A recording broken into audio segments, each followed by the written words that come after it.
Before we start, I'll just read out that if you would like to film, blog, tweet or take photographs of the meeting, you are permitted to do so without causing disturbance to the meeting's proceedings. The designated area has been set out to allow you to do this. Please be aware that you are not permitted to move outside the designated area, as this may disrupt the meeting. The protocol which governs this activity has been placed on the table for your information. Members of the public present at this meeting should also be aware that they may be recorded. Thank you for your cooperation. Okay. Right, apologies. Mr. Chair. I would just like to say that Mr. Baines has contacted me. He will be late. He'll be here about 7:30. The record of the meeting held, the place of scrutiny panel held on 30th of October 2014. That's it. Do we have a proposer?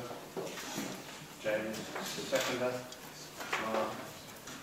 Is everybody in favour?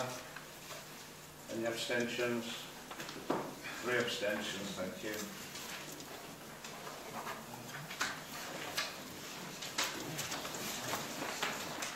Declarations of interest. Anybody? No. Any petitions, deputations and questions? None received, Chair. Questions with notice from members? None received, Chair. Notice of motion from members? None received, Chair. Item 6, consideration of any matter referred to the panel for a decision in relation to calling of a decision. None received. Thank you very much. Members, we're going to the main agenda. Can I ask you if we could go to item 9 first, please? Everybody in favour of that so that we can debate that? Thank you very much. Right, item 9, we've got the presentation from the Leicestershire Fire and Rescue Service. We've got Chief Fire and Rescue Officer David Webb and Deputy Chief Fire and Rescue Officer Richard Chandler here tonight. And what I would ask members is that we let them make the presentation, don't interrupt them, let them do that. That might answer some of the questions first, and then we can go into the debate after that. So, if I hand it over to the officers, please. Thank you, Chairman. I'm going to stand. Does the microphone help if I stand, or does it make any difference? Okay. That's okay. Okay, lovely. Well, first of all, thank you very much for the invitation to come along tonight. It's something we very much welcome in the process of the consultation that we're going through for the changes that we are going to present to the Fire Authority. So just, if I can, just a little prelim, and I'll keep the presentation as short as is reasonable. We are required as a Fire and Rescue Service, in fact the Fire Authority is required, to have in place constantly an integrated risk management plan. This is what the title is. This is a government title for a plan which lays out how we're going to cover the area that we have to cover as a Fire and Rescue Service in terms of operational appliances, but also preventative work that we carry out as well. And that's where the word integrated comes from. It's not just the operational response, it's everything we do. And what we're going through at the moment is the consultation on behalf of the Fire Authority for the Integrated Risk Management Plan from 2015 through to 2020. And it's absolutely crucial that we highlight that it is, at this stage, a consultation. I'll run through the presentation. Being good old public servants, we have to lay out what our presentation is going to cover. So that's really just a quick run through of what we want to cover with you this evening. And as the Chairman said, we're happy to take any questions, obviously. I won't go through all those, you can read those for yourselves as to what we're just aiming to cover. So a little bit of background, if I can. These are really the drivers that we find ourselves in. This is a colourful chart. It's unlikely you'll be able to read all the names on the bottom, but that's not particularly relevant. These are combined fire authorities and metropolitan fire and rescue services. Fire and rescue services are split broadly into 3 categories. Metropolitan fire and rescue services. Those are the large ones: West Midlands, Greater Manchester, large urban conurbations, Merseyside, Tyne and Wear, that kind of fire and rescue service. And then combined fire authorities, unitary authorities, where the fire authority acts as an independent authority, as is the combination clearly of Leicester, Leicestershire and Rutland. But there are many others, and it is the most common model. What this bar chart really lays out is the 3 combined fire authorities in this area. Those are Nottinghamshire, which is the red bar furthest away from me, Derbyshire, the one in the middle, and ourselves at this end of the chart. And what that's trying to illustrate is the level of council tax for each combined fire authority. So we precept a council tax on all of the households in our area, and as you can see, we are right down this bottom end of the charging regime. And when you look at these along here, this is us here, Leicestershire. Buckinghamshire is the only combined fire authority that is lower than us in terms of charging, and that was a decision made by the combined fire authority of Buckinghamshire and Milton Keynes 2 years ago, otherwise they would have been above us. And these last 3 are all metropolitan services who historically have got much larger housing base, much larger council tax bases on which to feed off. So they tend to be lower in council tax charge. The other issue is they tend to receive larger government grants as well, so they can keep themselves out. Really need to illustrate we are right down the bottom end, and I can explain a little bit further some of the reasons and rationale for that if members wish. And these are the financial pressures that we are finding ourselves in, not particularly out of common with other fire and rescue services, but you can see from our starting point of 2012-13 financial year down to the end of the period that the RMP will cover, it's a fairly large reduction that we are forecasting and facing. Just must add those last 4 are forecast reductions. They are forecast on the latest information we have of around about a 6.5% reduction year on year of government grants, although we have been warned by our auditors that that might be a little bit too optimistic, that actually they think a figure of near 8% reduction is probably more accurate, but this is what our Treasurer is happy to present. We also have those reductions in financing at the same time as we are seeing demand reductions on our service. Now, this is a real good news chart, really, because it shows that we're having great success in a number of areas that are reducing our demand. Around our prevention and protection side, that's where we go into people's houses, particularly those vulnerable households, and try and assist them. Smoke alarm ownership, as you're probably aware, has increased dramatically lately.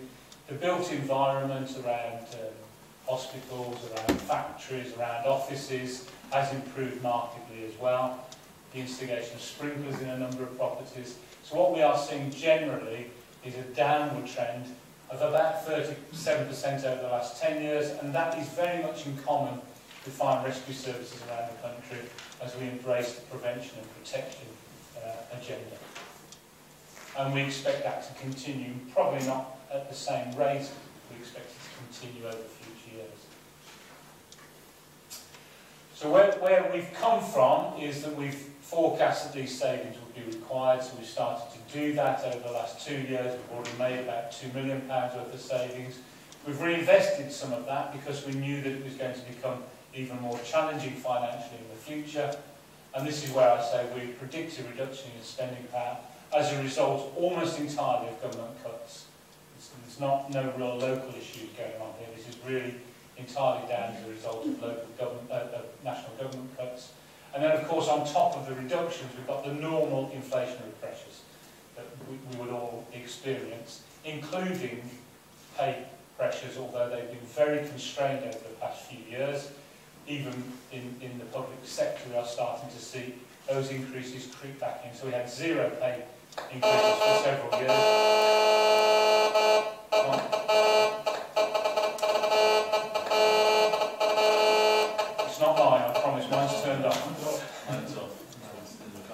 Anyway, there you go. So we're starting to see those inflationary pressures return somewhat, and if I just, in very much in keeping with most public services, around about 75% of our total budget is on people, salary, pensions, payments, and so on and so forth. So you can see the significant pressure there. And this details across the top roughly the kind of savings or deficit we're going to experience over the next 5 years. I won't go into too much detail, but you can see the total at the end gives us a deficit of around about £7 million. So we put forward some proposals to the Fire Authority on which we suggested they would wish to consult. And I'll run through those because these were accepted by the Fire Authority and that's what we see before us now. So the first was to remove the fire engine from Loughborough Fire and Rescue Station in the north of Leicestershire. To remove the one that we're talking about specifically of interest to yourself, the fire engine which is crewed by on-call or retained part-time, whichever phrase you wish to put on those, they're all acceptable phrases, from Oakham Fire Station. And then to remove one fire engine from the City of Leicester. We've deliberately not defined which station that is from because there's several options that we can do rather than saying it's specifically from one station. These are all fully available on our website, by the way. These are slightly technical, for sure, because this one is about crewing fire engines with a minimum of 4 firefighters as a standard, as opposed to 5 and 4, depending on the locations we have at the moment. But obviously, if you're crewing at 4 instead of 5 in some cases, you can save a number of posts.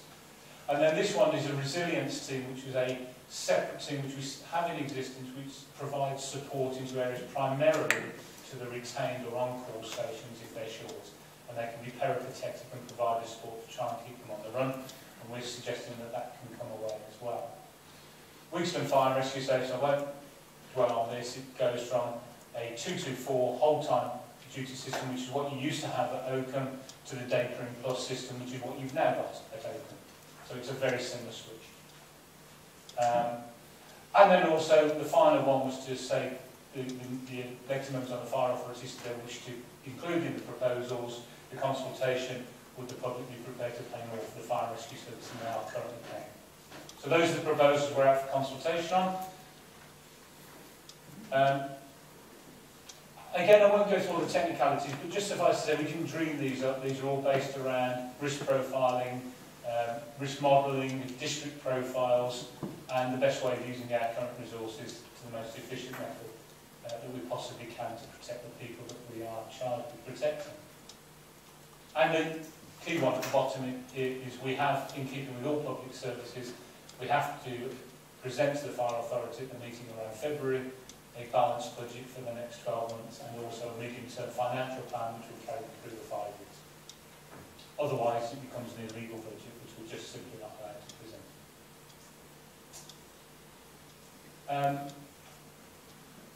I don't really want to go into a huge amount of detail on this, but what it does show, the important line, I'll come across if I can, is this line. This is the significant line here, and this is quite a significant figure at the end, which I'll just talk about. What that shows is with all the proposals implemented, phased through the 5 years, we make the savings that are in this line, but you can still see in a number of cases it still produces a deficit year on year. And when we get to the end of the 5 years, even with all the implementation of all of the proposals, should they all go through, we would still find ourselves with a theoretical deficit of nearly £1.8 million in the final year, which is further savings that we're going to have to find from somewhere in the system. So this doesn't resolve all of our problems. And you can see along the whole time, establishment reduction and the retained duty system establishment, these are people, these are firefighters, you can see what it does to the establishment over the time. That's reductions. And if I tell you on this one, it's around about a quarter of our total whole-time firefighters that we're talking about. That doesn't specifically affect Oakham, because that's the retained duty system. We've tried desperately hard and we've produced a plan which we think is feasible and maintains 20 fire and rescue stations. So no fire and rescue stations will be closing, but it does reduce overall the number of fire appliances that we have throughout the area from the current 30 down to 27. We've been challenged quite frequently about the consultation process, and we just wanted to lay out the principles that we've applied in terms of the consultation. This is advised by experts in the field of consultation. These gunning principles are well-used principles of consultation. They should give enough time, sufficient information. They should be at a formative stage of the process, not at the end where it's a fait accompli. And we've applied all of those across the consultation. And we just want to get views of anybody that has an interest, and particularly any unintended consequences of the actions that might come out of the proposals. And this is one that we are pushed very hard to refer to by the experts in consultative processes, that this is not a straightforward referendum.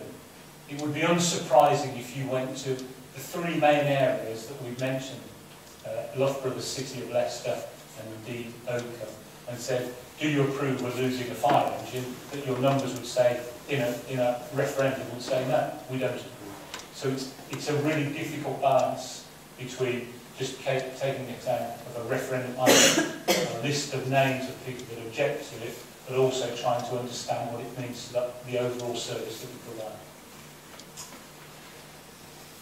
Just a little bit of technicalities, if you like. These are just shaded. This is Leicestershire and Rutland in a diagrammatic form of the map. And if you can't read it, these are the shades that we're looking at. So we're starting with very, very low risk, right up to very high risk. So the different colours give you the differences in risk. Now, these are not just fire risks. These are all risks that are assessed across the area that we cover. And these two that are of probably most interest here and here, which are the only two that are out of the low or very low in your county, are entirely associated with roads, not fire risk. But this does take account of fire risk. As you can see, the City of Leicester starts to get some very highs in certain areas where you could... This one down here, which is another strange anomaly, this is the motorway. Again, this is the M1 down at Lutterworth and Misterton Ward. So you can generally pick out, but there are little hot spots here and here again. Here and here again is the M1, M42 junctions, A42 there, sorry. So you can see that it's not quite as simplistic as it looks, but it does take account of risk. And I guess the key message for us here is that you, in the county of Rutland, are in the lowest risk categories in the whole of our service area, with those two minor exceptions of roads, which are still in the medium category. They don't merge into the high.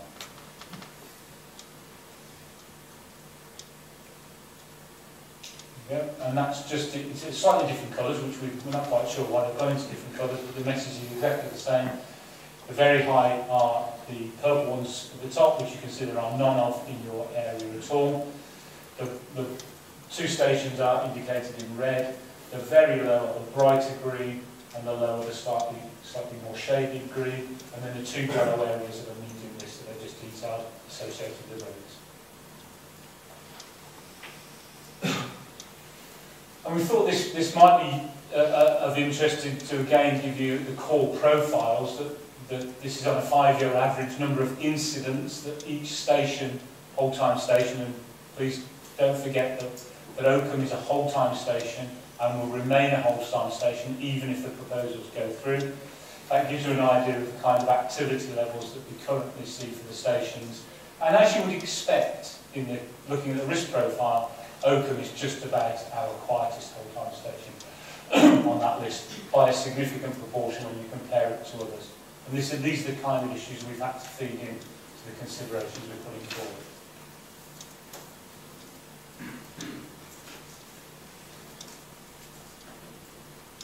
I suppose the most significant thing that we can talk about in terms of the numbers of calls or incidents that we attend year on year. This is the slightly depressing one. This one. And you can see it's all associated with false alarms. If we could take false alarms out of the system in Rutland, you can see the levels of incidents are very, very low. And that's something we're working very, very actively at the moment. and we are doing far more call challenging, not just in Rutland, across the whole area, because whilst these look high, and as a proportion they certainly are, they're not high compared to some other areas of the service. Big offenders tend to be large institutions, hospitals, educational establishments are notorious, halls of residences, places like that, care homes.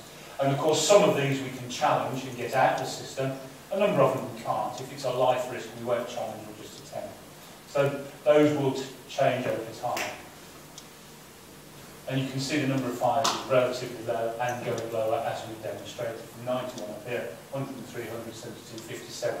The one that increased, the two that increased in the last year are the false alarms and a slight increase in special service calls. I should just describe what special service calls are. They are road traffic collisions, they could be people stuck in machinery, they could be animal rescues, they could be people stuck in lift cars, anything like that that doesn't fit in, it could be a chemical incident, anything that doesn't fit in within the fire.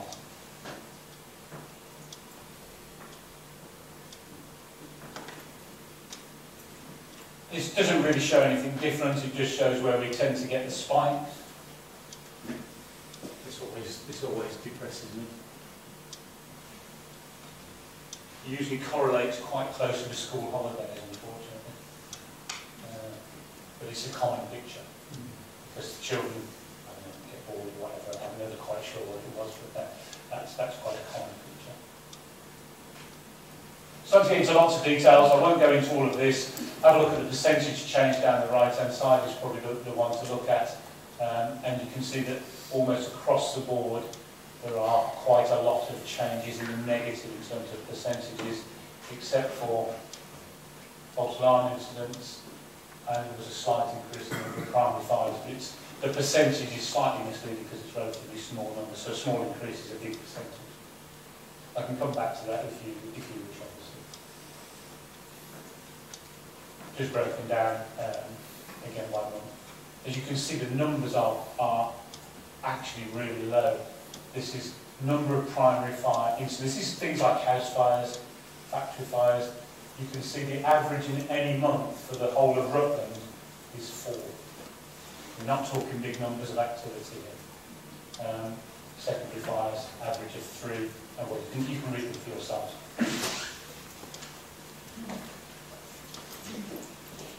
Attendance times that we achieve at the moment with our current provision, and that's about 82% of all life risk incidents. That's when we consider there's a life at risk. It doesn't necessarily mean there is when we get there, but we consider when we get the call that there's a life at risk. We get to about 82% of those in Rutland within 10 minutes over the last 3 years. And when you talk about non-life risk, we have a slower attendance time that we try and achieve in 20 minutes.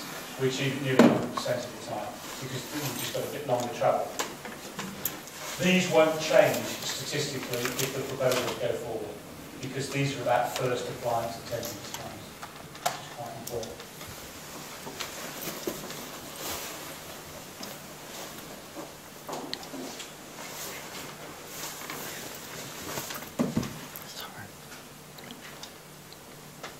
I'll just let you read those, because I think they're quite telling issue to us. And this is what we have to look at when we present to the fire authority, how we're going to use the resources we have available.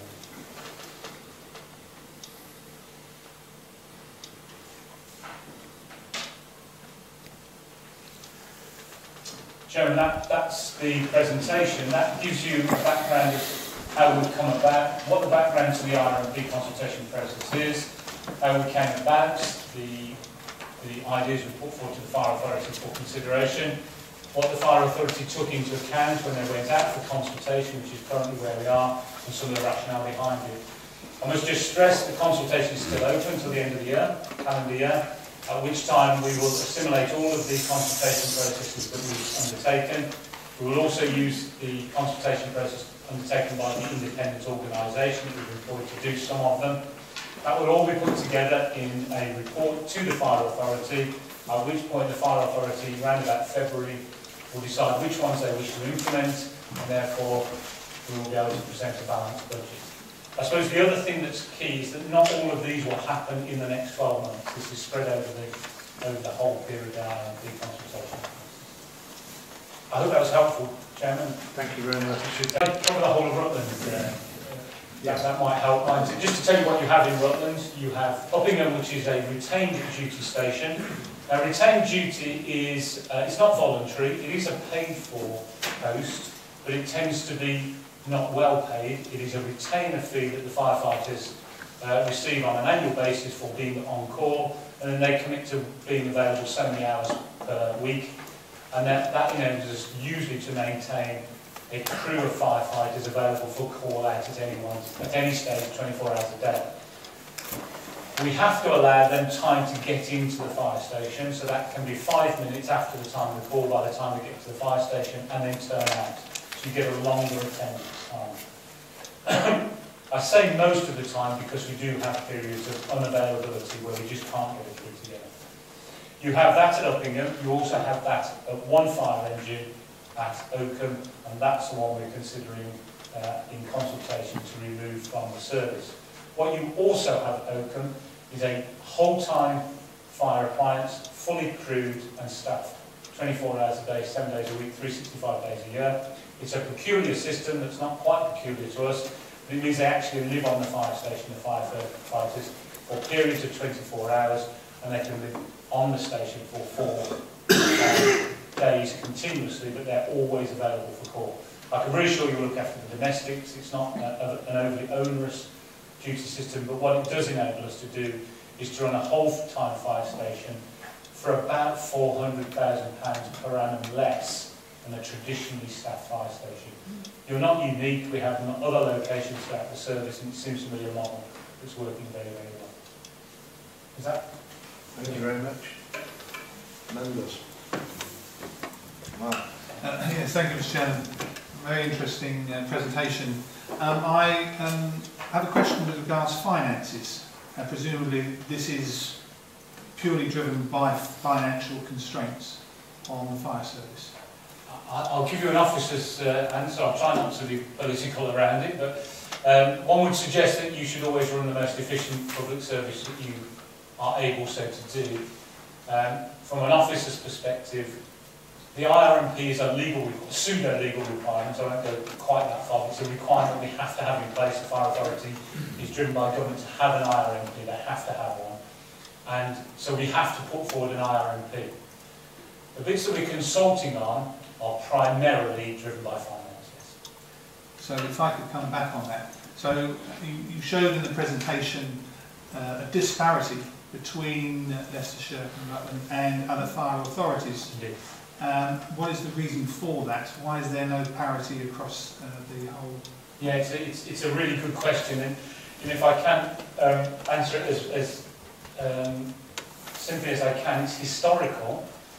You will maybe recall that we used to be different fire authorities, and then we became under the control of Leicestershire County Council as the primary body that looked after the service. And then when we separated out to become an independent fire authority, there was 2 phases. One, we came out of the County Council and became a combined fire authority. At that time, we were what was known as a levying organisation. So we went to the constituent bodies, yourselves included, and said, we think we need this much to run the fire and rescue service. You all said, yes, that's fine. And then we got that money. That was put onto everybody's council tax by the constituent bodies. We then became a precepting authority, at which point we then started precepting households directly, which is what we currently do. At that stage, we had no reserves because we didn't need them, because we fell back onto the constituent bodies to borrow money. So if we got halfway through the year, found that we were running out of money, we could come back to you and say, we need a bit more money, please. Could you give us some? We never did it, to my knowledge. But at that stage, we had to set our own precepts. And at the same time, build up some reserves. There was a decision made by the fire authority at the time to set the precepts at a certain level, and they were advised by the then treasurer to the fire authority, who was actually the treasurer to Leicestershire County Council as well. It is, I think, without doubt now, that at that time, the level of finances was set too low. The balances were made up from the now precepted council tax, and that took away a degree of the funding. We didn't go to the level that we could have done without any sanction from the government at that time, and our fleet and our estates were suffering from years of underfunding. So we found ourselves with that kind of triple whammy effect, if you like, which would have been okay had we not then come straight into a capping regime from central government. So almost at that stage, a capping regime came in, which said you cannot raise your council tax by any more than a set percentage. As you know, at the moment it's 1.99% until it's considered excessive. And of course, pure maths, isn't it? If you're at a smaller level, a 2% rise or 1.99% of a small amount is a lot less than a 1.99 of a bigger amount. And so what you see is we're raising slowly but surely, but those who have got bigger amounts to add their 1.99% on are just moving away from us further and further. So it's a long-term historical effect of low levels of council tax, low levels of reserves in the first place, and an inability by the fire authority in most cases to raise any more funds.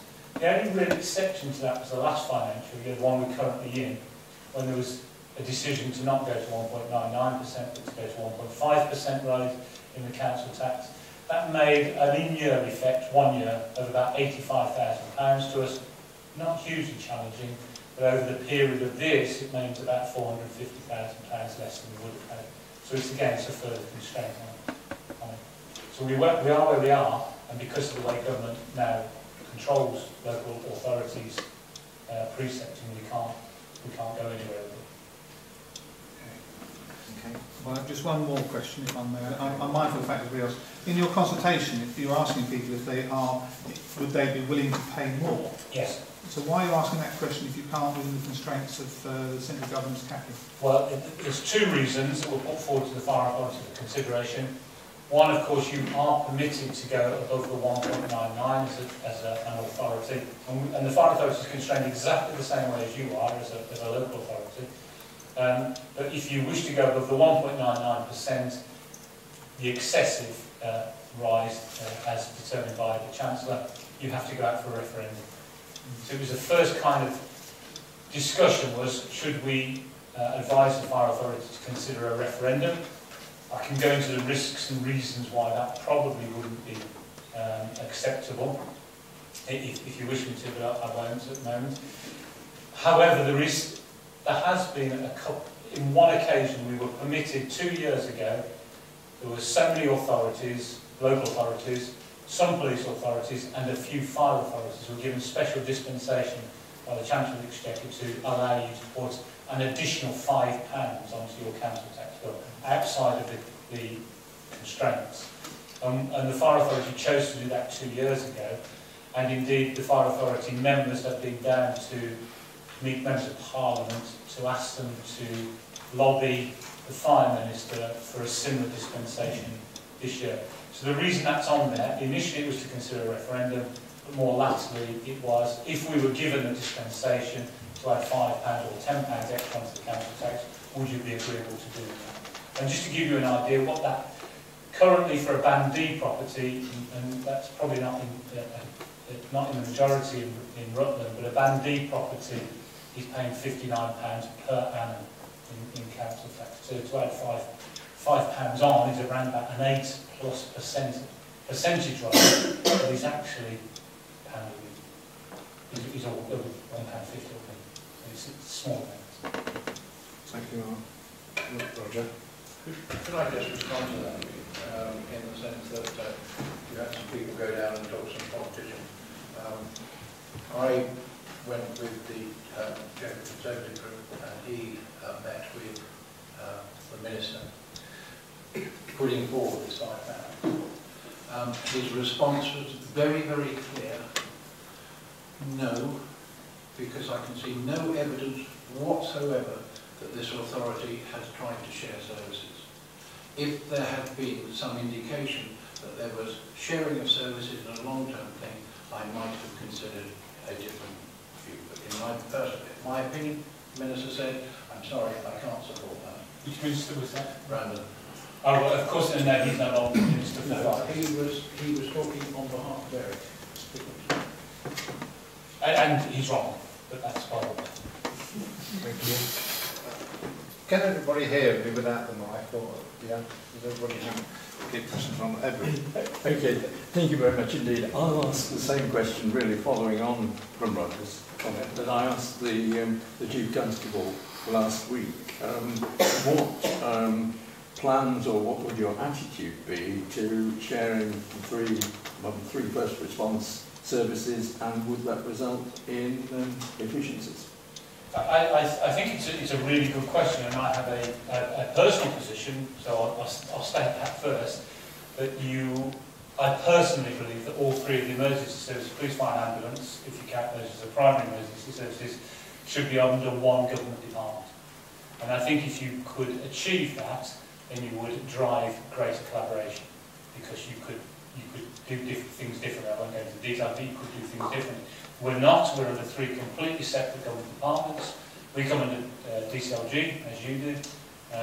Police are obviously under Home Office, and ambulance are in the Health Service. So that does create difficulties in terms of collaboration at the very highest level. So if we were to be under one organisation, I think initially it would cost money, but in the long term I think it would drive costs down. Sorry if I could ask a supplementary. There's no possibility of doing that as a pilot scheme within Rutland?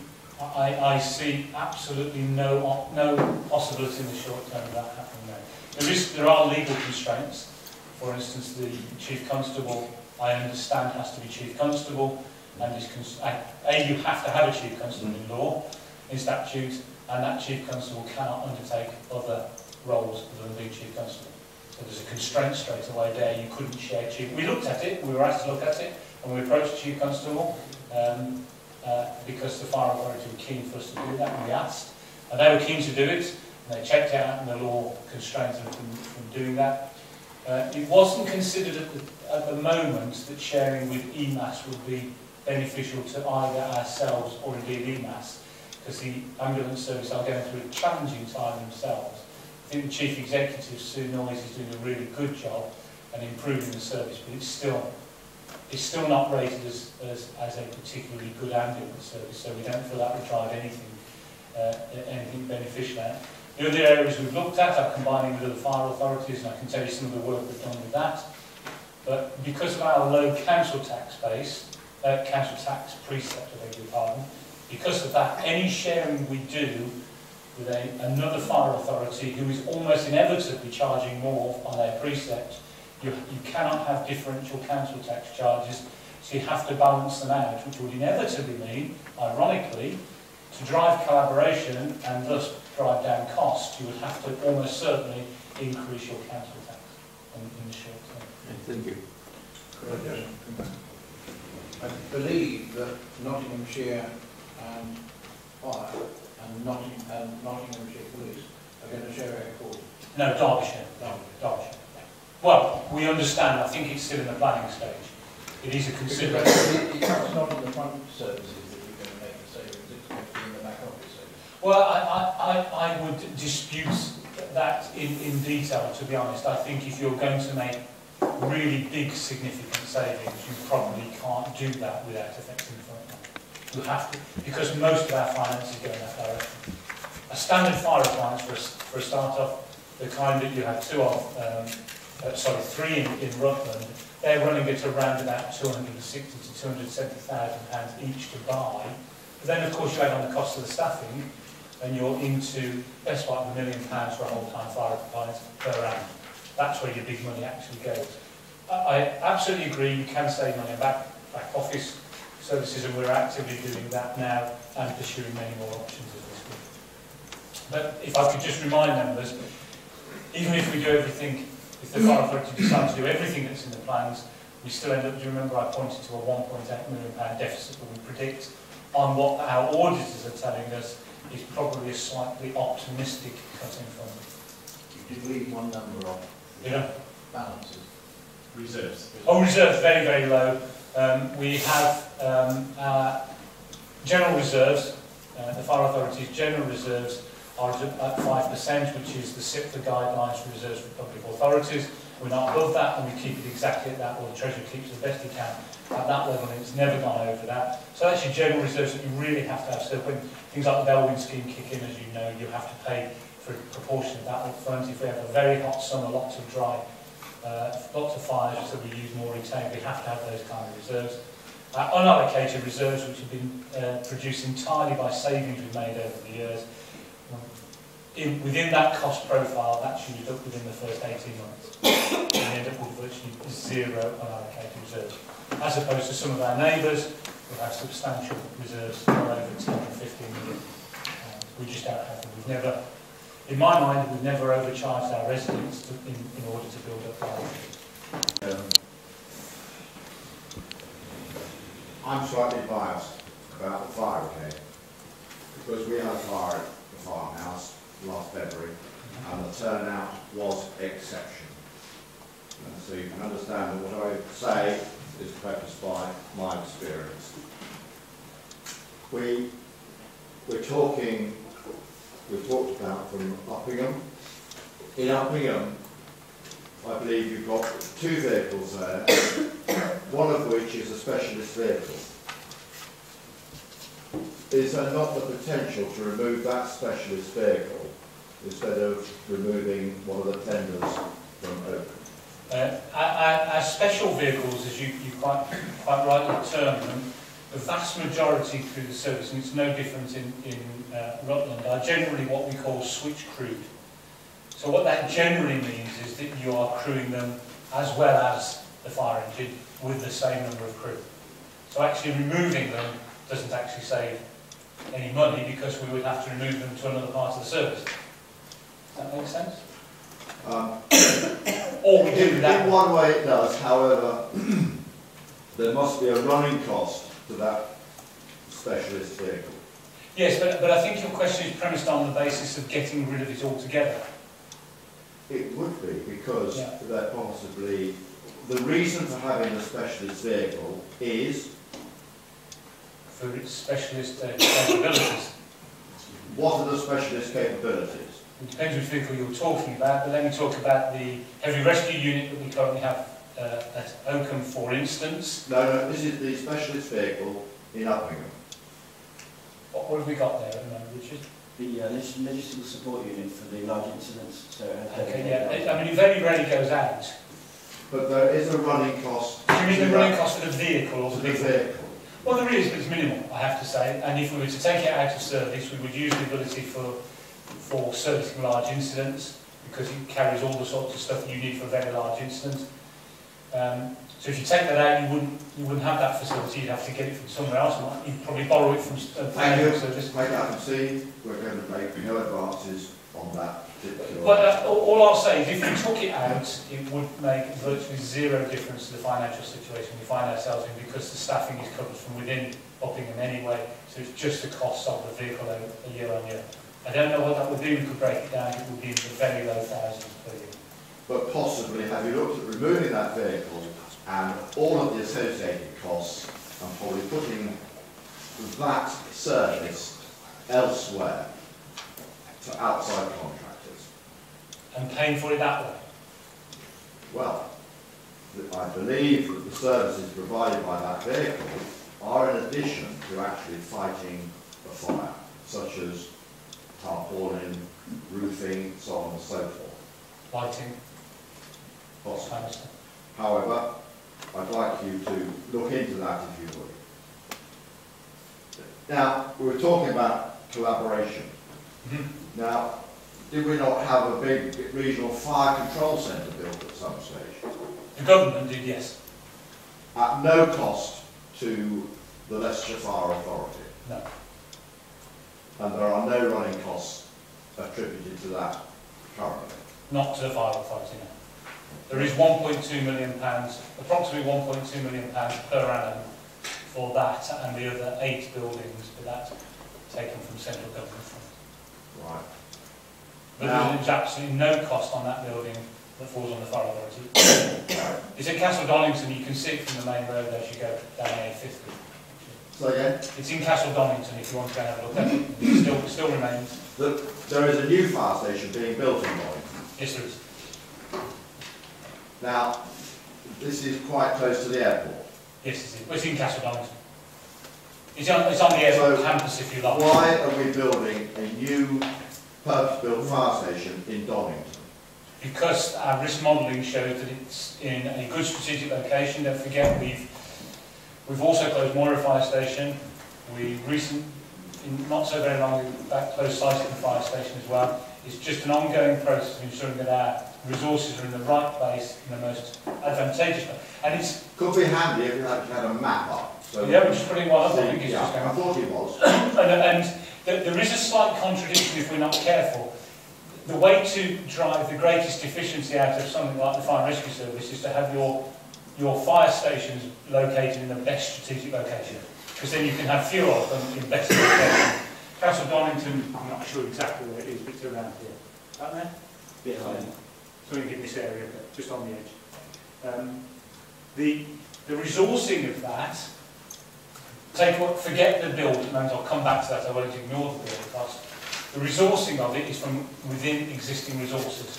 So we're not producing more firefighters, we are using our firefighters more efficiently, more effectively, to spread them in a more effective manner. And they are going to be, they are running on the duty system that you have here at Oakham as well, which means we are actually driving costs down by having a new station, because it enables us to crew it in a different way, and the net effect of a new station at Castle Donington, and with the effect it has on the southern fire station, which is down here, because we're moving staff between the two, means that overall net we are saving money, including the building cost. It does seem rather strange having a new fire station up there when we've also got an enormous firefighting capability within the airport itself. But they can't come out of the airport, they're not permitted to. They're not allowed out. And if they do, you can't fly. And indeed, So much so for cooperation. The only facility that the airport has in terms of firefighting is that's required by the Civil Aviation Authority, which roughly means they have to be able to get to each other the wrong way at a certain time, and because of the types of planes that fly them out, they have to have a certain level of firefighting capability. But as soon as that is taken away from the airport shuts. And indeed, one of the reasons that we're having a station up in Castle Donington is to continue to provide the support that we do to each and every air emergency that happens in the airport, and the domestic firefighting on there as well, and all the roads infrastructure, which we have a legal duty to cover as well. And the last aircraft accident of any significance was the Kegworth air disaster. Yes. However, we do get called fairly regularly to the airport for emergencies on aircrafts. Well, it's very reassuring to know that our fire service is allowed to work on the airport. It is. But the opposite does not happen. That should be looked at. Well, there is a further point on the airport, if I may just cover it off. We are often asked, do we receive any funding for attending the airport? And we don't. There is no recognition of what your fire service does in the airport financially, as opposed to somewhere like Manchester, Heathrow, Gatwick, which are what are known as designated airports, and they receive some funding for that. We receive absolutely nothing in recognition of East Midlands Airport. Thank you very much. Mr. Would you indulge me? I will. I've got one or two more. Got a long time. Quick. Now, this is coming back to Rutland. We've got 3 railway tunnels in the county, and I noted on one of your risk profile maps that they were not highlighted at all. Well, no, the risk profile maps aren't designed to highlight a static risk, so to speak. So if you were to dot all the static risks... So those maroon areas... This is your risk map, this is it. Yeah, and the one before? The same, well, the one after I think it was. The one after? Yeah, the smaller one, the Rutland, the one of just... Oh, I see, yes, we've got... Yeah, right, yeah, this is the one, High. The only other one is this one. Which yeah. No, you're quite right. That one. This is Rutland, obviously, in this area. Obviously. What this is showing is a risk profile. It doesn't mean it's necessarily a static risk. So why have we got the 2 dark green areas? These? Yes. That's the A1. That's the effect That's of the just the effects of the A1. Effectively, yes. So what that does is over time, the people that put these together, the companies and organisations that come up with this risk profile mapping, over time they can see things like what we call KSI, killed and serious injuries on road networks, or deaths, or risk to people in the community that the fire and rescue service would respond to, and it's, as I said, it's the same here. This is the M1, A42 junction. This is the. I was just a little surprised that your risk profilers hadn't taken into account the fact that we've now got vastly increased rail traffic running through 3 tunnels, and if we do have an incident there, you know, how are you going to cope? If you've only got 1 engine. Well, you haven't, you see. That's the myth that is Are we going to end up with 2 engines? No, that belies the reality of how we operate as a fire and rescue service. If we had a fire, I can't place where the tunnels are, but in this area, I've only been in Leicestershire for 12 years, but I certainly don't remember an incident in the tunnels. I don't know if you can recall one. Well, no, but I'm sorry. No, let's just get this straight. Okay. None of us want to see a fire engine at our home. No, I understand. But when there is an incident, yes, we want the turnout that we expect. At this moment in time, of the 3 emergency services, I would say the fire brigade are held in the highest esteem for the dedication and the speed of turnout of your crews. I would like to think so, yes. When looking at risk profiles, you look at the worst case scenario. If we put on a big event, we have to look into the fact that there might be explosives, there might be terrorists. And I'm rather surprised that with 3 tunnels in our county, that does not figure on your risk register. Well, but I'll leave it there. No, because you can't leave it there, because I need to respond to you. What I was going on to say is, if you have an incident in tunnels here, you will get the initial turnout from your local stations. So the initial turnout, what are we going to expect to turn out? Well, let me finish, if I may. You've got local stations here, you've got Oakham and Uppingham local stations, but you've also got the ones over the border, because for large incidents, over the geographical boundaries don't exist effectively. We would call on the help, and it would be coming from Lincolnshire and even the southern areas. But of course you've got all the resources that exist across here as well. So you would be moving all the resources into your local risk, whatever that is, where the accident has occurred. And that's absolutely common practice. Absolutely common practice. We move our resources through this area at will when they are required in different areas. By our fire control, they will move them around. So I don't know if, I think the last really high profile fire was the one on Melton Road in Leicester. I don't know if you remember, it was a furniture repository place. That pulled in resources from all over the counties and the city. All over, because that's just what we do. If we need 20 fire engines after an incident, we will pull them from all over. And it will be exactly the same for an incident in a rail tunnel. So it does appear on our risk register, absolutely. And we have special risk details for all of the tunnels, for all of the large industrial risks throughout. What this is trying to show is where risk actually occurs. So where something has happened historically. And it shows us the areas of greatest demand, not a risk that might happen or might develop into an incident.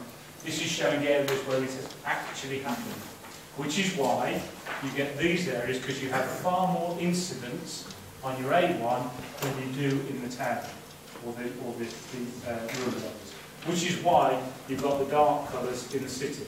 Because actually there's probably no more static risk in the city than there probably is in your tunnels. But what happens is we get a lot more calls into the city than ever we do in the county. I understand that. Yeah? But however, your A1 corridor argument, you know, with the latest government report is saying there are now far more accidents on rural roads and high-speed collisions.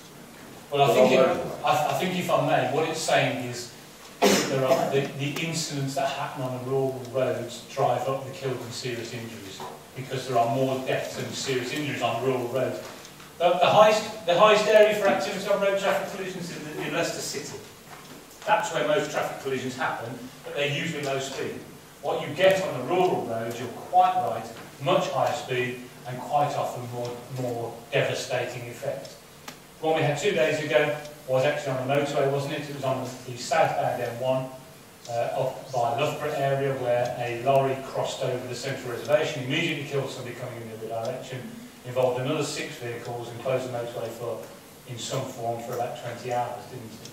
So, yes, you're right, we do get incidents on rural roads. So what we are working really hard with our colleagues in a collaborative way, road safety partnerships, police, education establishments, and we put resources into trying to educate particularly young drivers in the way they behave on our roads, and that way trying to reduce the effects and also reduce the demand on our services. Well, just one more point, Mr. Chairman. I am not particularly happy about the potential for cutting your crewing down from 5 to 4. This town and its fire crews have gone over and above what they have to do in bringing in your new work practices. So we've got crews there working probably 24 hours on, and instead of the old 4-watch system. Now, to cut those down to 4 men in that station to go to a serious incident, I just think is a step too far. Okay, I would respond in saying that the duty system that they are currently operating is one that we have a waiting list of firefighters wanting to go onto, because it's very popular. And they also get a reasonably significant increase in their salary, which is a pensionable increase in their salary to work on that system. So yes, they've cooperated, but I wouldn't overplay the above and beyond, to be honest, because it's a popular system. And it works very well, and they work less shifts than they would do on a 224 system. So they're physically at work in a sense less than they are on the old duty system. But I don't take away their commitment and their hard work. We get it across the whole service. The two shouldn't be mixed up with the crewing levels. That's a different matter. It's more technical in terms of how we respond to incidents, what safe working practice we have in place. It's not a punishment to go to that, and it's not detrimental to any individual, because we ensure that it's still safe. I'll give way for a while. Thank you. To get my breath. Thank you. Jamie. Thank you. Thank you very much, Chair. What I'm trying to just sort of focus in and understand myself is the effect of proposals for reductions. Yep. Now so I'm looking at... Do you want that list up? Is it the 7 proposals? No, it's, I mean, regarding the Oakham one, oh, sorry, okay. it's, looking from the hand, just to try and understand it myself, from the handout we've done in response to the answers, pages 8 and 9, from the main effect, if I'm correct, please correct me if I'm not, of the reduction of the Oakham would be the availability of a second engine. If that is correct, because what you said is the first attendance, the actual times won't go down, but it is the availability of having a second. So, well, it's in terms of Rutland, it's a third, obviously, because you'll still have 2, because you'll have the one at Oakham and the one at Uppingham. It's the second appliance, the retained duty appliance at Oakham that is the effective one. So if I can just come back on that, because I've just look at the practical effect, from my understanding, would be looking at the areas on figure 2. It's the blue areas where the second one, then figure 3 is where that is, where you were losing that. Yes, so what you're seeing in those 2 figures is so the first one is the attendance times, and the blue is the first appliance, and in the second one, where you've got the orange, you can see that's this orange one. This is the diagram of points that you've got in front of you. I think that's the time that that's the 10-minute attendance time for a first appliance. Yeah. What you can't see very effectively on this one, because it's overtaken by the blue diagram, which is 2 fire engines, is the fact that the orange is in exactly the same place as it is on there. Yes. That makes sense? So you're absolutely right. It's the second appliance that is now taking longer to get there than the first, than it would be before the proposal. Okay, You're so absolutely right. that's the difference in the proposal. Yes, indeed. Okay, my point, I did write it down, I'm just trying to make that, is then how many times, if you've got the data, how many times in over a 5-year period has there been an occasion where a second fire engine has been needed within the 10 and 14 minutes? 20 minutes. Well, 20 minutes within the response time within the Oakham area, which is obviously losing the capacity to have the second engine there. Because I was just wondering how many incidents where this would have been, where the change would have actually affected. We have that statistic. From listening, right, are you asking how many times we've had a simultaneous demand for both appliances in the same area? Do you mention 2 incidents or an incident? Simultaneously, which would have needed 2 engines.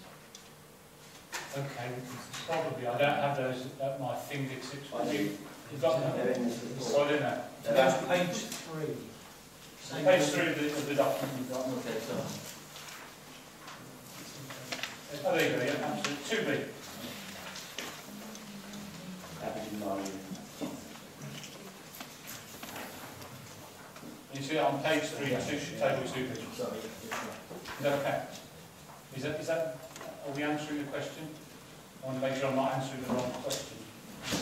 Trying to make sure I'm answering the question. you just try to understand what potential incidents and how many would be affected by the changes.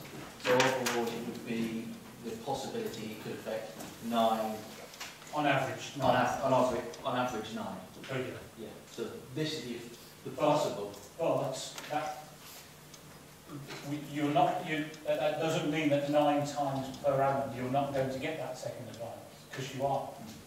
We won't change our what we call our predetermined attendance. So we get certain incidents, we send certain amounts of fire engines. That will stay exactly the same. What the effect is that second appliance arriving may take a little longer to get there than it currently does. But the first one will still get at the same time, and the second one will still come, if required. Does that make sense? Yes, I'm just trying to sort of get a better understanding. It is slightly difficult to get one's head around. No, it's because I can understand the emotional argument from members and members of the public about losing one, but it's just trying to understand actually what effects this would have. So if you had a call tonight in say you would send, and it needed 2 pumps. And not all incidents do by any means, and some require 3 as an initial attendance. So if it's a house fire because reported, we would often send 3. You would, at the moment, we would probably mobilise the first from Oakham, and depending where it is in Rutland, either the second from Oakham or Uppingham. And of course, what we would do if Oakham is taken away, the second one, we would mobilise probably the first from Oakham and Uppingham's, depending on where it was. It might even be Bilston that can get there quicker. It might be one of the other border, the Corby, Sanford, Grantham appliances, with whom we have standing agreements that they will mobilise into our area. So you would still get that second appliance. There's no reduction in the turnout, it's just the time that second one might take to get there, depending on where the location is. So that's the only practical effect is the time the second appliance. Yes. Yeah. The maps show that the first appliance is the attendance time is effectively unaffected. Okay, thank you for that. Okay, thank you. Do you always have only one call at a time? So in other words, you've sent your clients there, and then you need another appliance, not for the same thing. I believe very recently Oakham was up in Wymondon or somewhere like that, and Rutland was being covered from the eastern area in Leicester. It does happen, right? Yes, of course it does. You'll see the numbers in Rutland are very low where that occurs, but of course they're mobile. And that's the beauty of the Fire and Rescue Service, is that we are very rarely fully committed across the counties and the city, very rarely. If ever we are, it's usually in extremely hot weather, dry weather, where there's lots of grass fires. So the vast majority of the time, in fact almost always, you have resources that are not committed. So what fire control do is they look at the kind of incident that's happening, say it's out in the east of the service area, so in your area, and they will start to make cover moves across and down. And they've got protocols the way they do that. So look at an incident. If it's an incident in Rutland and it's, say, a grass fire or an alarm actuation, they might say it's unlikely they're going to be committed for very long. If it's a house fire or a factory fire or a serious road traffic collision, when they're out of the area and we've got this area now empty, they will move some of these appliances across and make cover moves to ensure you don't stay without an appliance for long. Does that make sense? We do that very, very regularly. Almost, I would say, on a daily basis, we will move what we call standby moves to make sure that the cover is spread around the whole of our service area as appropriate.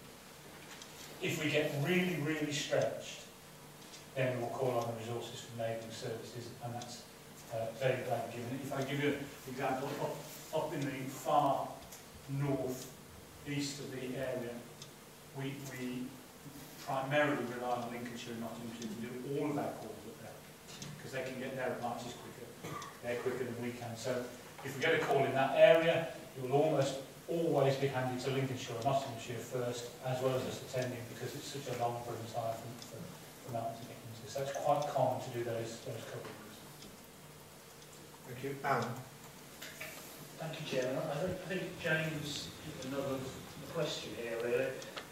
We seem to concentrate on table 2B, but actually I'm more interested in the table above, which indicates that Oakham's second fire engine attends on average 90 calls a year, represents a call every 4 days.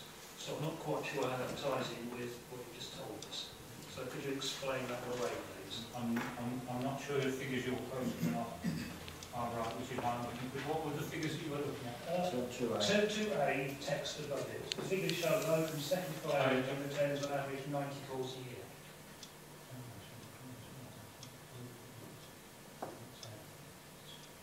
Yeah.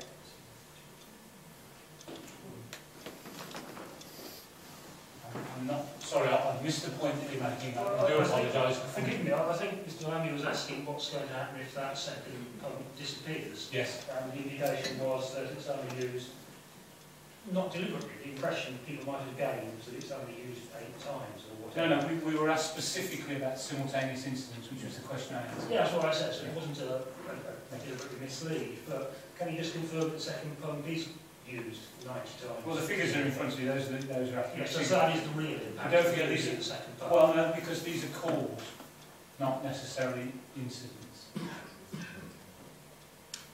that make sense now? It makes sense, I'm not sure it explains it away. Well, 90 times. if you respond to an automatic fire alarm, that would be a call, but you won't do anything at it. So you just respond out, but don't do anything. So there's a difference between calls and incidents.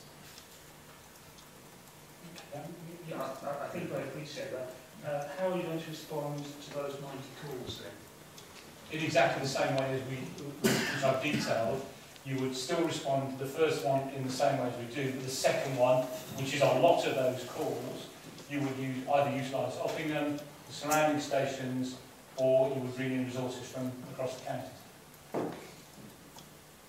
And don't forget, there's an awful lot of the time throughout the day when the second appliance at Oakham is not available to us anyway. Because it's not crewed.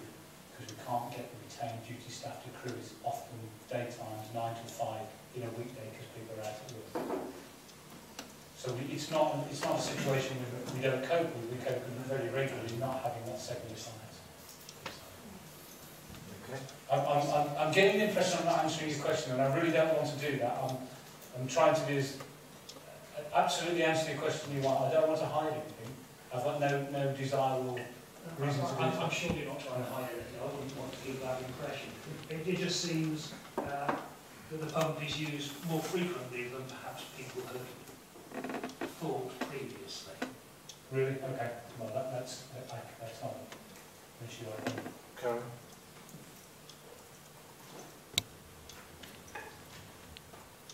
When you call upon the services of appliances from adjacent authorities, do we then have to pay them for coming out on our behalf? It depends on the arrangements. So what we do in most cases at the end of the year is we look at the times we've been to their area, they've been to our area, and we net that off. And there is sometimes a small charge that is incurred by us, and sometimes there's a small charge we put onto the other authorities. So it's a very cost-effective way of doing it. And common. And actually it's enshrined in the Fire and Rescue Services Act. You have to have those arrangements. So if we lose one appliance and we have to call on them more often, it could be that we're actually paying out more, obviously more now than we would be, because we wouldn't be balancing it out by helping them out so often because we've lost an appliance, and we'd be calling on them more often. That's potentially true. I think the effect will be minimal, because if we're over to the far east of the county of Rutland, then we would generally expect Lincolnshire to mobilise in any way. That's because they can get there as quick as some of our appliances. And of course, if we're anywhere from the west to the centre, we would use appliances from within Leicestershire. So I think it will have a very minimal effect on us.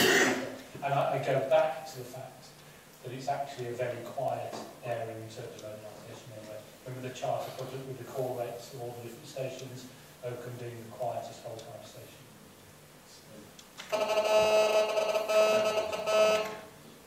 Yes, I take your point, it is a quiet area, but obviously where the A1 passes through, that's a bit busier. And yes, that's very close to Lincolnshire. And they would mobilise into an awful lot of those incidents currently. And we'll be paying them. We'll be netting it off anyway, which we do now, yes. Thank you. Which we do now. Anybody else who hasn't asked any questions? Mark? I just wanted to ask a quick question about Uppingham. Yes. Now, there are no plans whatsoever to change the way that it's the retained firemen are used, and the station will still be exactly the same as it has been. Yes. The only thing that we do from time to time, it's not in the proposals at the moment, I wouldn't want to mislead you by saying never, is we do occasionally move the special appliances that your colleague mentioned earlier, just for where they're in the right place at the right time to get the best use of them. But there's no plans to change everything. So it will remain an integral part of the cover for Rutland?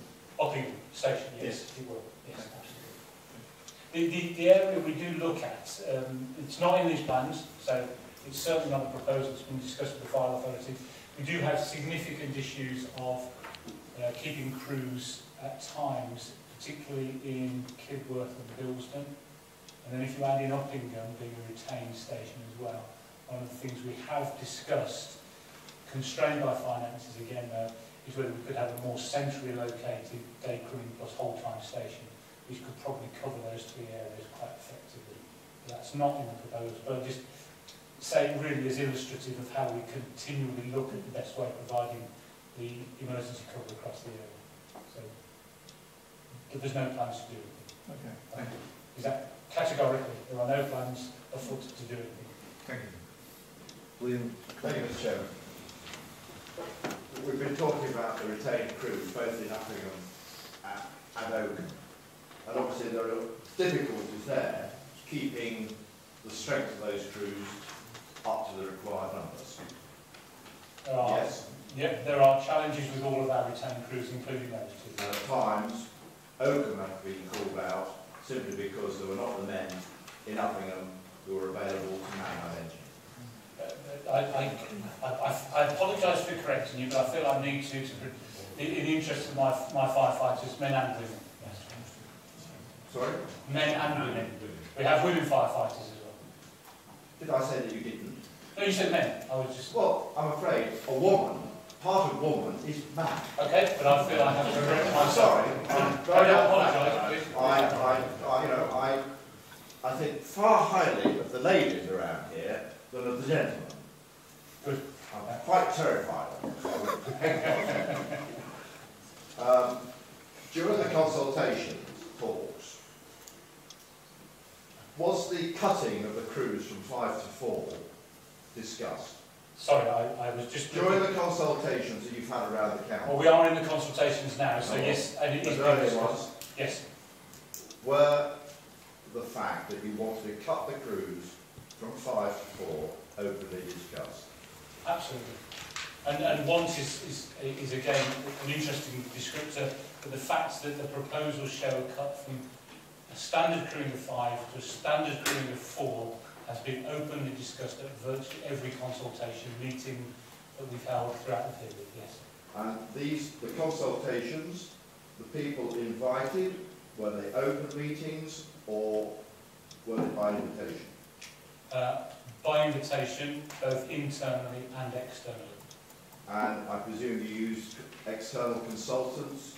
On some of them, but not all. So there was quite a cost there. No, we use them on a small minority of the consultative exercises that we've done. And when they were deciding who to invite, were retired and active firefighters excluded from such discussions? Not to my knowledge. To my knowledge, they were. Not to my knowledge. What was happened, if you're referring to the consultations carried out by ORS, Opinion Research Services, it was a decision made by the fire authorities to have some independence into the consultation process was important. So for a small number of the consultation exercises, we use the company, and they have a industry standard way of inviting effectively a random selection of people from the area that they're in. So that would never deliberately exclude any group. It may exclude them. When the people were invited to attend and they were then given the information that they were a retired fireman, the invitation was withdrawn. I don't think that's true. True. No, I don't believe it is. Well, I'm afraid I think it is true.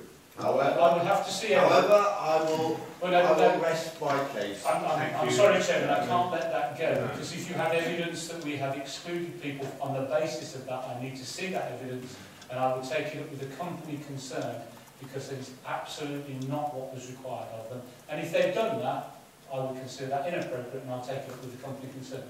So if you can provide us with the evidence of where you get that information from, I'd be delighted to receive it. I will see what I can do. Thank you very much indeed. And there was no slight upon the fire service, it was merely upon your consultants. Roger was I- saying. I'll Okay, some of the non-members. Alan was before. Alan next, and then. Thank you, Chairman. I can't speak for ex-firefighters. I can tell you I was one of the people who received this random call, and I was discounted because I'm a councillor, so, which is quite right, of course. But it's interesting that they should have bothered to ask the questions, so clearly they were asking questions when inviting people.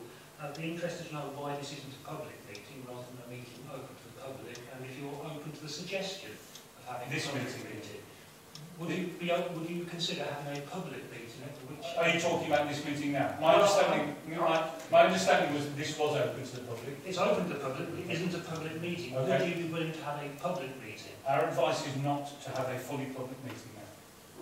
I didn't ask what the advice was with respect. Would you be prepared to have a public meeting? I wonder how many people in this county would like to sit here and hear that the second public was called out every 4 days. How many people actually realise that?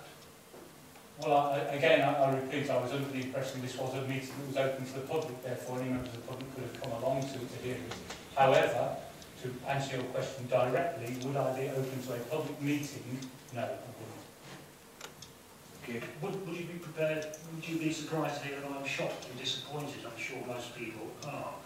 Wouldn't that have been cheaper than paying these people £40 each to attend a consultation? I don't know. Jane. Yeah, sorry, Chair, to go back to sort of the thing, but you did sort of say something. You said the second appliance at Oldham isn't actually available for quite a bit of time because you don't have the retained staff to do it till 9 to 5. On occasions it's unavailable. Okay. Do you have a sort of a rough percentage? Yeah, a rough percentage. Yeah, in the report. He's going, sorry. In the report.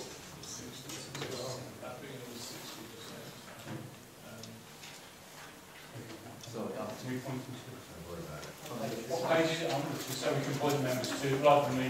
So It's 67, as the deck was just pointed out. Thank you. Page 11, is it? That figure is 84.23%. That's availability, Yeah. not non-availability, should I say. Whereas Oakham is 67%. Does that help?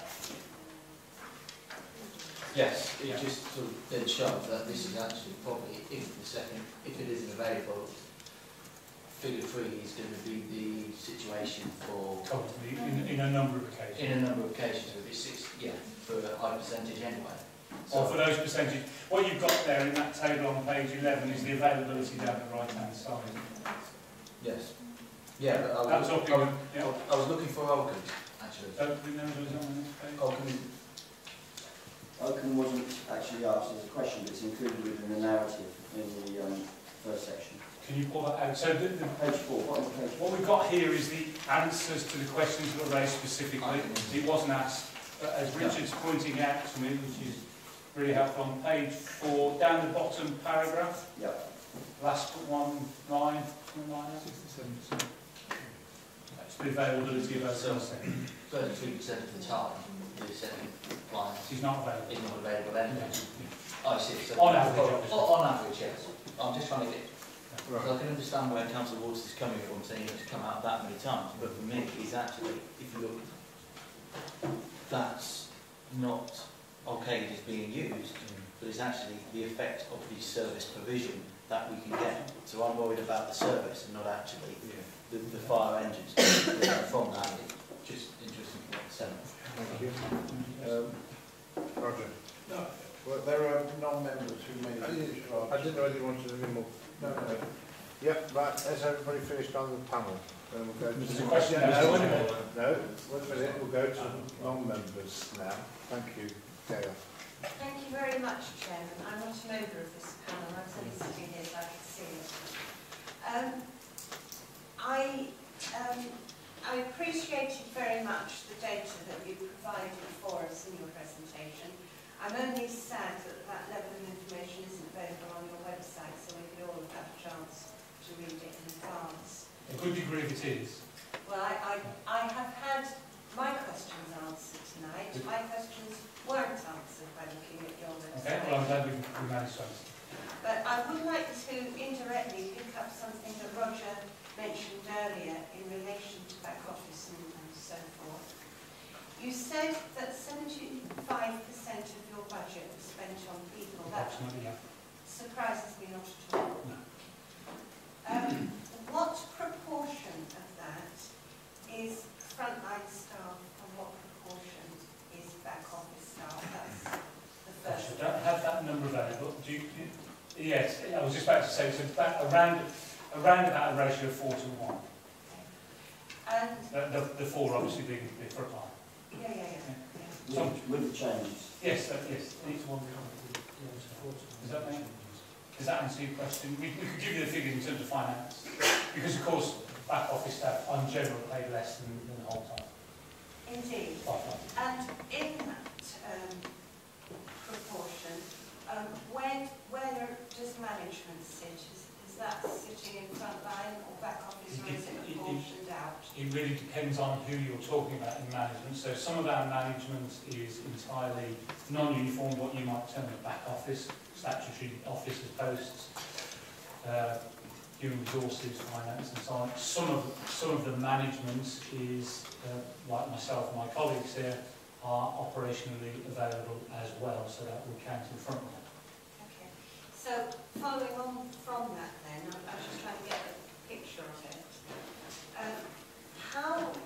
What we're being consulted on is a series of preferred options, is the sense I get, not a series of actual options. Because I would want to know what options there are for sharing back office services, for contracting out some of those, like HR function, and what efficiencies might be achieved that way, for rationalising the entire management structure, what opportunities for reduction, which indeed is something we've done here twice in my memory recently. I've only been in Rutland for 10 years. And those sorts of things, because this consultation is silent on those things, but very loud on the pumps and the staff and the front line. So what else has been considered, and why has it been rejected and not been included again? Well, we were kind of asked that question, and some of them are detailed on page 12 of the... I haven't seen this. No, we'll give you a copy. Would it help, sir, if I gave the councillor our IOMP consultation details from the savings? Well, only if you give it to me in an 18-point area, because I'm sight disabled, so I can't actually see it, I'm afraid. We can provide that if you wish.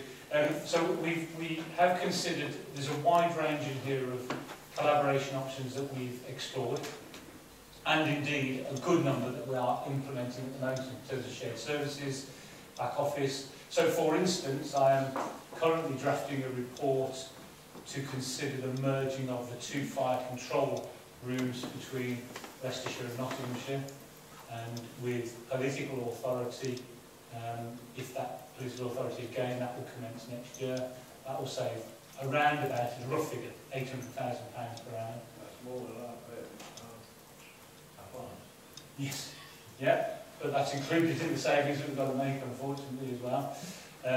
We share resources around finance, not fully, but we share resources around finance. We do things like fire investigation, we do community safety work. We do have a wide range of issues. In regards to the reduction of management, the rationalisation of management, that is within the RMP consultation documents. There is every tier of management is being reduced across the board to rationalise it down. And I can probably talk about some of those. So directors post, that's at mine and Richard's level. There are only 3 of us uniform directors and 1 non-uniform. That's been reduced by 1, so a quarter reduction in that post, 25%. Station managers, which is at the management level, we're taking 4 of those out, and 2 of the more senior posts, the group managers posts. Watch managers posts, which again are management positions, but operational management, there's 3 of those coming out. We are removing around about 16 support staff posts, those are back office posts, they're coming out as well. We've already removed 10 catering staff posts, so we have no catering provision anywhere in the service at all now. Repairs and maintenance we're cutting. We've completely stopped any, all but the very, very, very occasional things like buffet provisions, tea, biscuits, coffee, that's gone out of the system completely. We've cut our conference budgets markedly. Number of cars that we have to provide to officers so they can do that. We've even reduced the number of that by 6. We're considering reductions in overtime payments and also incremental payments to support staff. Just to give you an example, that we are not just looking at the frontline reduction of fire appliances. Those are the most emotive ones, understandably. There's a whole raft, which is in the consultation document. There's a whole raft of other areas that we have already made changes to, or are going to make changes to from now onwards. Thank you very much. Thank you. Yeah, sorry. Richard. Sorry. A very interesting presentation. I suppose the risk profile worries me slightly on the basis that everything you seem to have talked about has been historic risk, because that is all based, as you've been saying, on what has happened. Yeah, these are. And if you're planning based on history, what has been done as far as what future growth may impact on it? Oakham itself has seen quite a lot of growth and is planning to have a lot of growth as far as housing, etc. is concerned. Rutland itself, we have an economic plan that will see growth that could quite easily bring in industry and factories, etc., all businesses that could have greater growth. You've said yourself, historically you've made decisions that then you'll suffer from not being able to get funded. If we lose an appliance, it's going to be difficult to get it back. Therefore, you are making decisions now, and what has been factored in, and how is that factored in as far as your programme is moving forward? Well, all I can give you is absolute reassurance that we look at all development plans throughout the whole of the area, Leicestershire and Rutland, and some of those are very significant. It was one of the decisions for placing a fire station at Castledon because of the extreme development was planned for in that area. We also look at developments in terms of housing, where that's going to have a significant effect on the profile of future risk. What we generally find, and common across the country, is that newer housing rarely brings increased risk to that area, because A, every house that's built from new is built to the best standards in terms of building regulations, in terms of fire loading, and has to be fitted with a smoke alarm, as a hardwired smoke alarm. So we very rarely find that has a significant increase in the risk. But we do take account of it, and it's built into our finances, of course, as well, because every new house or business that comes on stream is an increase in the rateable value of the area, so we get slightly more increase funding. So we try to predict that in terms of the cost, the spending power that we have going forward. All I can do is reassure you that we have a team that looks at that constantly to see what future risk changes there may be. And if it's a significant industrial risk, which we think are going to increase our profile, then we build that into the modelling as well. I mean, and they come from peculiar sources as well. One of our more high risk in terms of incidents premises in the service area is Walker's Crisps, which you probably wouldn't expect it to be until you consider they're frying crisps all day long in the frying machines. And we had a number of incidents, we've had a few high-profile incidents there just latterly, so we work with that company and say, this can't continue, you have to change the way you do things, so we try and reduce the risk. Our primary activity is risk reduction. We only want to mobilise if something's gone wrong. So we take account of future and historical data. Data, obviously, you can only really take account of historically, but our future planning is just as important in terms of where we locate. And that's why, as I say, we put the station at Castle Donington, it's why we put the station at Burston and close the one at Sicily, because it gives us a better overall cover. And it's why, in a reducing budget, and I do need to go back to that, we don't particularly, and the lady used the word want in there, I don't want to have to do all of this. But at the same time, I have to present a legally balanced budget to the Fire Authority. We have a reducing budget, we have no options but to make savings.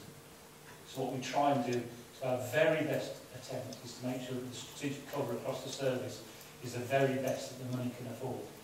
And that's what we've done consistently. And when you look at the reducing from 5 firefighters down to 4 as one of the proposals, which I have to tell you is very unpopular, it's the way we can keep 27 fire engines and 20 fire stations operating by spreading ourselves slightly more thin. And it's that kind of thing that we have to approach. We have, I think, no choice but to explore. And at the end of the day, if the Fire Authority determines they don't want to do any of this, because the consultation feeds that back, and we're back to the drawing board. But it won't be easy to make the kind of savings that are demanding of us without making changes to the frontline service. It just wouldn't be possible. Okay, thank you. Jean? Thanks, Chair. Can you hear me all right? Yes, absolutely. Chief Fire, so I've got a mixed bag of questions for you. Obviously, I appreciate the rawness of it, because obviously we don't get very long here as members. I'm not on this panel, but obviously your station's in my ward. Can I ask which one? Oakham South East. Yeah. So I've got a couple of observations to give you, the ones that you want to store in the back of your mind, and also some questions, okay? Now, the first thing is, obviously, we're an expanding county here at the moment, and you may or may not know that we're going to have something like over 1,200 homes built in the next few years. Now, I don't know if that's factored into the risk and the solutions of this or not, but obviously that would be something that would concern me just as a basic starter. But obviously the risk is going to go up because we're going to get more homes. I think that's an established fact, isn't it? No, not necessarily it isn't. Just because you build more houses doesn't mean you have a higher risk profile. It depends on the housing that's put in place, the occupancy of that housing, the quality of the build. And as I said, I think in answer to the previous question, just because you build more houses doesn't necessarily mean the call profiles go up. Okay, well let's take and if I can just give you an example of that, call rates have gone down by about 40% in a time when there's been growth across the county in terms of overall housing.